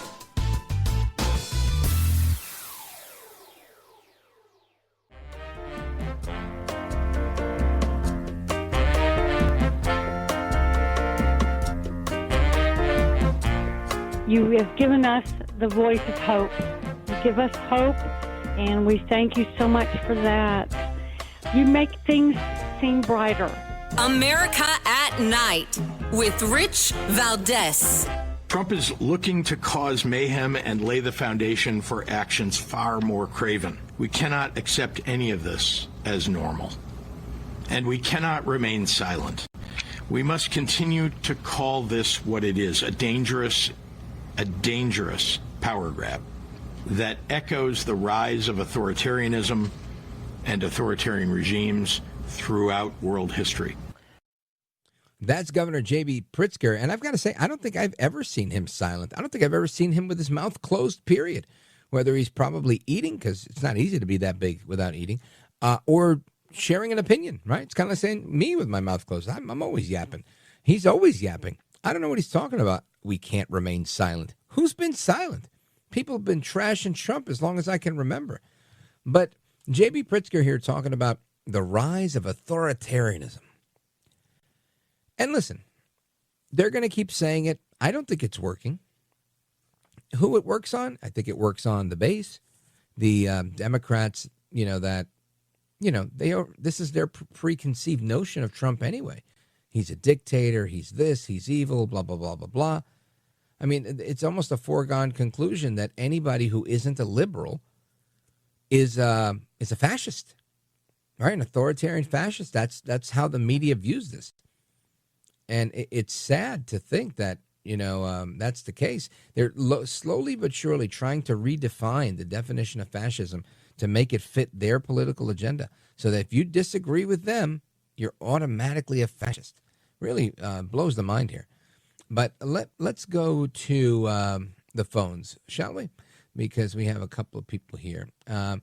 Let's go with Todd. Todd's calling us from Atlanta, Georgia. WGKA 920. Go right ahead, sir. Yeah, I was just calling about the shutdown, and I think it's outrageous. One, because it's a continuing resolution for 3 or 4 weeks, and they want to put $1.5 trillion in debt to cover illegal aliens. Right, and then they want to say that it's Trump giving a tax break to his rich friends. Yeah, and we just had the 250th anniversary of our Navy, and these jerks don't even want to pay the sailors. Yeah, that's how they treat the Navy, by stiffing them on their paychecks. I mean, it is just insane what they're doing, and they keep calling Trump names. The boy who cried wolf. Nobody's buying their BS. I don't think so. Yeah. I think you're spot on, Todd. I think that they ultimately they're trying to get people over to their side, but I don't think they're getting enough. Honestly, I don't think they do. All right, Todd, I gotta move on from here, but thank you, brother. I appreciate it. Shout out to Hotlanta, the A. Let me see. Yep, I can keep going. Let me go to Joe. Joe is calling us from Salem, Arkansas, KSAR. Joe, go right ahead, sir. Hey, on Comey a few nights ago, yes. You mentioned that you thought he was charged with perjury. All I heard was making a false statement. I'm going to comment on that, but which was it? Do you know? Yeah, I think the false statement was what I was misunderstanding as perjury. I don't think they called it perjury. I think it's making a false statement is the official title of it.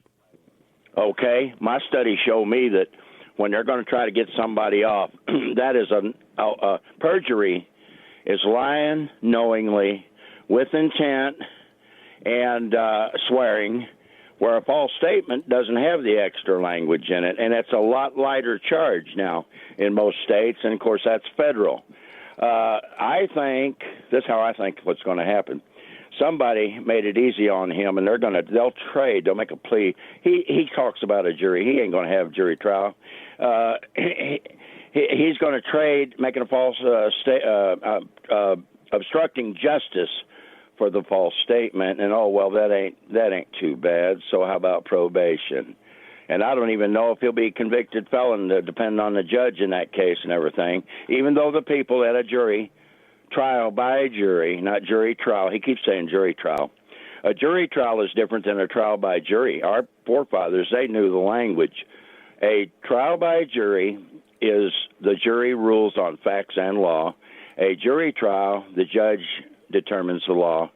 The jury only the facts. Now, some people don't know that, but that's the way it goes. American jurisprudence. But listen, back to your guest there. That was interesting, a nice conversation. However, who was that made a compound question? Who was that? He said that was Senator Ted Cruz in his examination of Comey during a hearing. Okay. Well, I've been 200 or 300 times myself in 50 years in court, and 2 or 3 times with other people.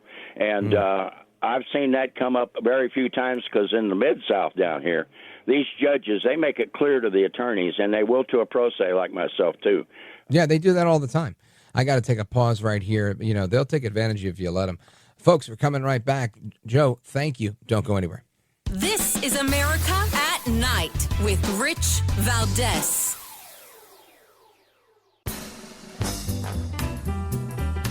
So something that we don't get to talk about too often is the genocide against Christians abroad. It's a horrible thing. It keeps happening in Nigeria, of all places. I think it's happening the most there. And we're going to talk about the genocide against Christians tomorrow, Friday night. Do not miss the Friday night edition of this program. Plus, we're going to do some old school talk radio, a lot of talk topics that I want to really hear from you guys on. Nothing political, more cultural, topical stuff, entertainment stuff. So keep it locked right here. I am Rich Valdes. Good evening, and God bless you, America.